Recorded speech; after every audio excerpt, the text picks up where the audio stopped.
যেহেতু আমি বিয়ে করেছি আমি সেটা জানানোর কথা ছিল, আমি জানিয়েছি এতটুকুই।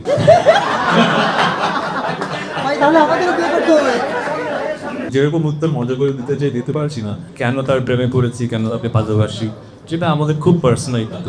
একা ঘর আমার গানের কনসেপ্টটা এরকম যে ভালোবাসার মানুষ ছিল ঘরে, কিন্তু এমন কিছু একটা হয়েছে যে দূরত্ব তৈরি হয়েছে। কিন্তু দূরত্ব তৈরি হলেও একে অপরকে অবহেলা করছি হয়তো এক ঘরে একজন আর্টিস্ট, একজন সেলিব্রিটি, আর আমি খুব সাধারণ মানুষ। আমি কিন্তু যখন এখানে মানুষ দেখে মনে হবে যে আমি বিগ সেলিব্রিটি, তা আমার জীবনটা খুব সাধারণ। কিন্তু আমি কিন্তু সুপার শপে ঘুরি, আমি কিন্তু মাঝে মাঝে মাস্ক করে রিক্সায় উঠলাম, না রিক্সায় ভুল বললাম, আমি হাঁটাহাঁটি করি। কিন্তু মানে আমি খুব সাধারণ একটা মানুষ, ঠিক আছে? তারপরে এই প্রশ্নটা কাকে করছে ভাইয়ের জন্য আসলে এটা চমক না, এটা জীবনের একটা অংশ।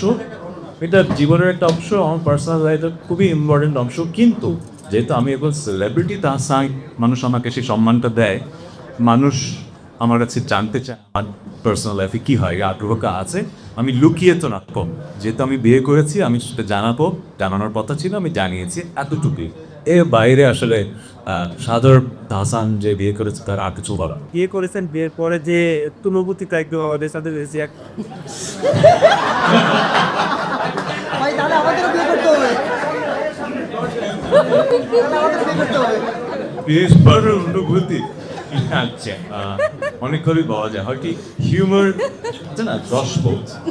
আর আমাদের দেশের হিউমারের অ্যাকসেপ্টেন্সের ক্যাপাসিটি কিন্তু এক এক রকম। যেমন ফ্রম অনেক দেশে কিন্তু স্ট্যান্ড আপ কমেডি ব্যাপারটা খুব বড়, আমাদের দেশে ইন্ডাস্ট্রিটা বড় না, কারণ আমাদের দেশের রসবোধটা একটু ডিফারেন্ট। আমরা সব কিছুতে রসবোধটা আনতে পারি না, আবার সবার কাছে ঠিকভাবে পৌঁছা হয়। এই জন্য এই প্রশ্নের উত্তরকে যেভাবে দিলে আমার মজা লাগতো সেভাবে দিতে পারছি না, কারণ আমার যেটা মনে হয় যে আমরা একটু আমাদের জাতিগতভাবে একটু বেশি জাজমেন্টাল, সব কিছুতে চুলচেরা বিশ্লেষণ করি। আর আমরা যারা একটু পরিচিত হয়ে যাই আমরা সবসময় মনে হয় একটা স্পটলাইটের নিচে জাজ হচ্ছি। এই জন্য হয়তো এই প্রশ্নের মানে যেরকম উত্তর মজা করে দিতে চাই দিতে পারছি না, বাট অনুভূতিটা খুবই অসাধারণ। It's a blessing. সাধারণ মানুষ হিসেবে আমি বিয়ে করেছি, I am very happy.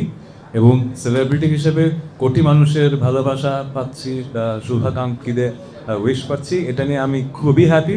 But আমার একটা দেশে বসবাস করি যেখানে আসলে সব দেশে নেগেটিভিটি থাকে, আমাদের দেশে একটু বেশি চর্চা হয় এবং কাটতির জন্য এই ব্যাপারটা হয়। সবাই কাটতির কথায় চিন্তা করে, আমি তাদেরকে দোষ দেবো না। যে ইন্টারভিউ দিচ্ছে সেও কাটতির জন্য, যে ইন্টারভিউ দিচ্ছে সেও কাটতির জন্য। সো আমার কাজ হচ্ছে যে ওই যে বললাম, বছরের পর বছর গান করে যাওয়া, মানুষের মনের মাঝে জায়গা করে যাওয়া, তাদের সাথে বন্ধন। 18 কোটি মানুষই তো আমার শুভাকাঙ্ক্ষী নয়, তাই না? আমি এটা বুঝি, পৃথিবীতে এমন কোনো মানুষ তো নাই।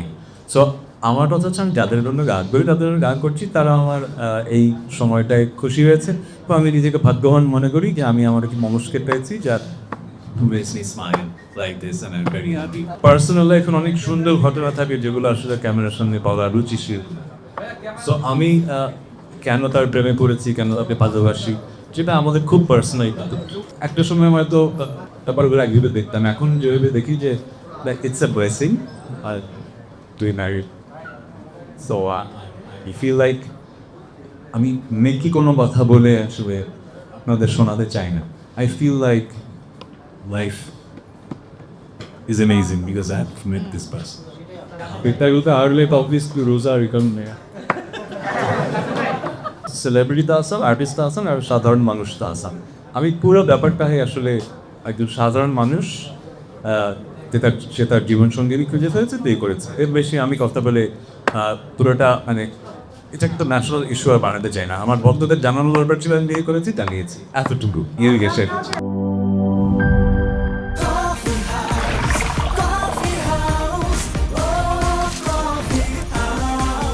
কফি হাউস, প্রতি চুমুকে আড্ডা জমে।